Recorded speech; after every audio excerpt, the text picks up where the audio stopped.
Hello! As I mentioned in my last video, my compressor broke down recently. As you can see here, it's just a small, very simple unit, and I will have to buy a bigger, more capable compressor over the long term. In this video, however, I will repair this device and build a variable speed control for it, and along the way I will use this simple unit to explain the working principle of air compressors to you. First of all, let us take a look at the compressor with a protective plastic cover removed, and let's get an overview of its parts and name their purpose. The compressor is powered by a universal motor, just as you might find it in many power tools like power drills or angle grinders. Not visible on this picture, but hidden under a piece of plastic, a thermo switch is attached to the motor. Should the stator windings exceed a certain temperature, this switch will open and disconnect the motor from the grid. This inherent safety feature also makes plausible why a fan is attached to the motor shaft, sucking in surrounding air and thus cooling the motor. Notice that larger compressors normally use induction motors with motor capacitors or even three-phase induction motors rather than universal motors like in this case. Attached to the shaft is a ribbed belt which is made of polyurethane. It conveys the rotary motion of the motor shaft to a large wheel, reducing the rotating speed.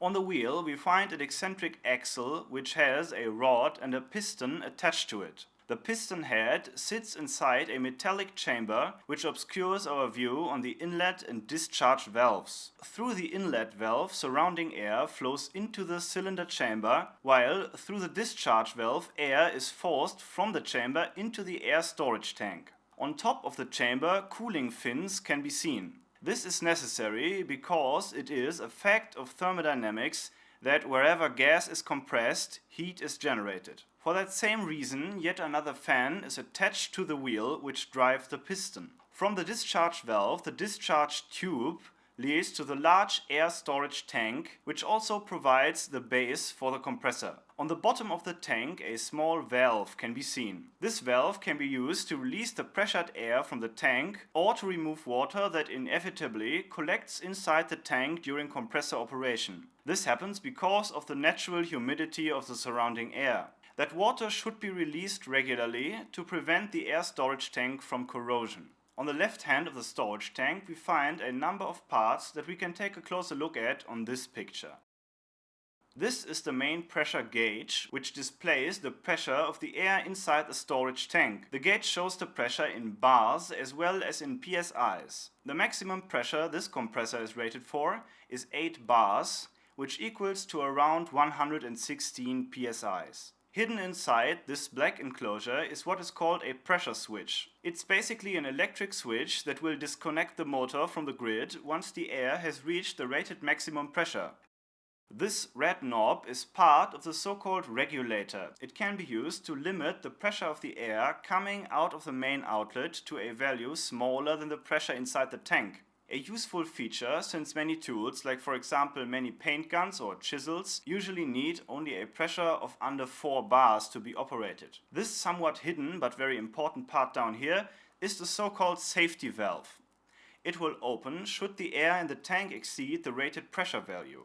Should, for example, the pressure switch be faulty and not disconnect the motor once the rated maximum pressure is reached, this valve might be all that is between you and a catastrophe waiting to happen. Now that I have named all the important parts of the compressor, let's talk about its principle of operation. For that, let us assume that the air storage tank is unpressurized and that the piston is in a mid position. Now the motor is connected to the grid and starts running. The piston is pulled down, creating a value below atmospheric pressure inside the chamber. Thus, in the attempt to equalize these pressures, surrounding air is pushed from the outside through the inlet valves into the chamber. Once the piston has reached the lower turning point, the piston will move up again so that the volume of the air inside the chamber is decreased, meaning that its pressure rises. This above atmospheric pressure closes the inlet valves and opens the discharge valves at the same time, so that the compressed air is forced through the discharge tube into the air storage tank. This process is repeated again and again until the pressure switch disconnects the motor from the grid. The beautiful thing here really is that the valves don't need any special electronic or mechanical actuators to open and close. They are simply activated by pressure gradients. In other reciprocating air compressors, many details may vary. In this case, the inlet valves are incorporated into the piston itself. This, however, might not be the case with many other compressors, as can be seen in this picture, where the inlet and discharge valves are both incorporated into the cylinder. There are also different kinds of pistons used for this job. What I have described here is an example for a fixed piston oilless compressor. Fixed piston means that the piston and the rod are made of one piece and that the angle of the piston changes during its operation. This can be seen in contrast to the typical automotive type oil loop compressor, as it is usually to be found in cars. Yet another type is the diaphragm oilless compressor, of which we will see an example later in this video. Larger compressors might also use 2 or more cylinders instead of just one, but enough theory. I guess you got the basic idea, so let's come to the repair that has to be done. When I used this compressor the last time, it suddenly failed to maintain the pressure inside the air storage tank. The pumping sound had changed into the much quieter humming of an electric motor. The belt had ruptured, and I instantaneously knew what the issue was because this was the third time that this had happened during the course of this year.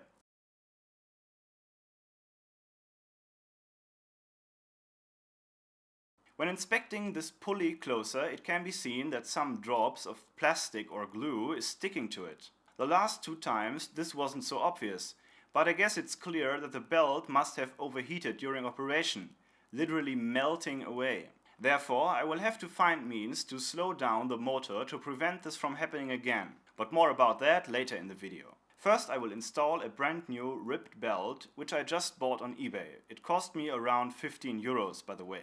After removing the residual plastic, I have to expose the piston in order to install the new belt. For that, the discharge tube is disconnected and the 4 screws on top of the cylinder are removed. With the top piece loose, we can see the openings of the discharge valve and the inlet valve on top of the piston as well.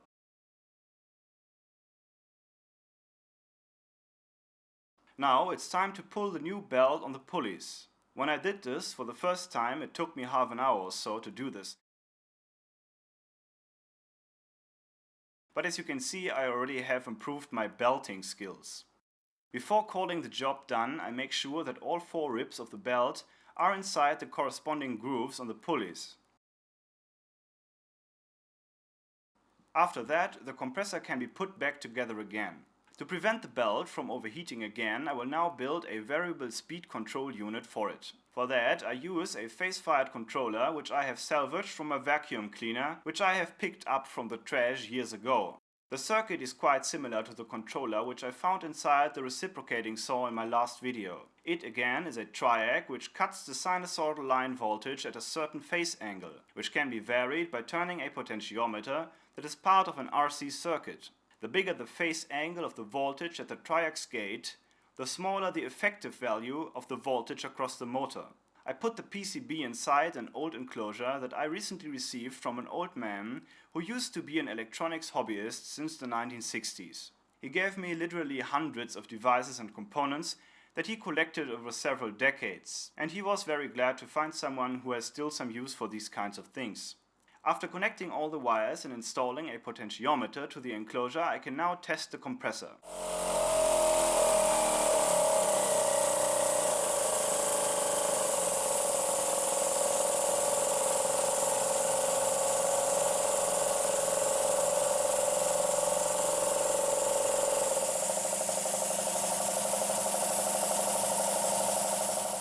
And as you can see, it works just fine, and I can finally use my beloved blowgun once again.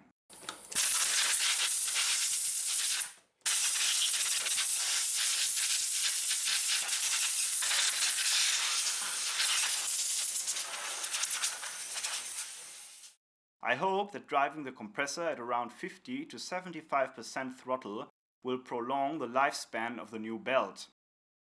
But I will give you an update on that once some time has gone by. Now with the red compressor repaired and its principle of operation explained, this video has hopefully reached its goal. But on top of that, I want to tell you something about another special compressor that I had on the workbench the other day. It's a small Airbrush compressor from the 1970s. It was sold in Germany, but as it seems it was built in the United States. So I sent my best regards to my many viewers in the USA, and especially to the town of Sheboygan, Wisconsin. Anyone there from Sheboygan? Or maybe at least from Wisconsin? If yes, please leave a comment below. Maybe someone knows the company Thomas J. Inn Incorporated? Well, anyways. The compressor had a damaged power cord and was extremely dirty. So those are the two main things that I had to fix. For that I had to open the compressor, which allows us to take a look inside. As an airbrush compressor, this thing has no air storage tank, but it actually is quite different from the first compressor in some other aspects as well. The first thing is that it doesn't use a universal motor, but a shaded pole induction motor. This can be recognized by the fact that it has so-called shading coils wrapped around a portion of the stator. These are necessary to generate a rotary magnetic field from a single-phase AC line.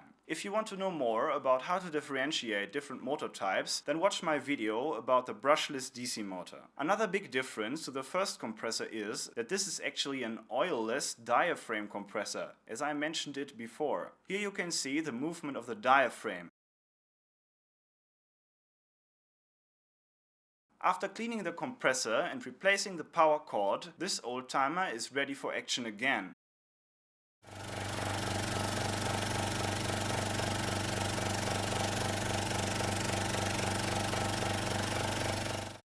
This is a high quality product and it clearly shows that made in USA really meant something back in the day. So maybe one of you knows the company which built this and I would be eager to hear about it. So I hope you liked this video, and I actually repaired a bunch of other stuff recently and maybe I will make another video about that soon. See you!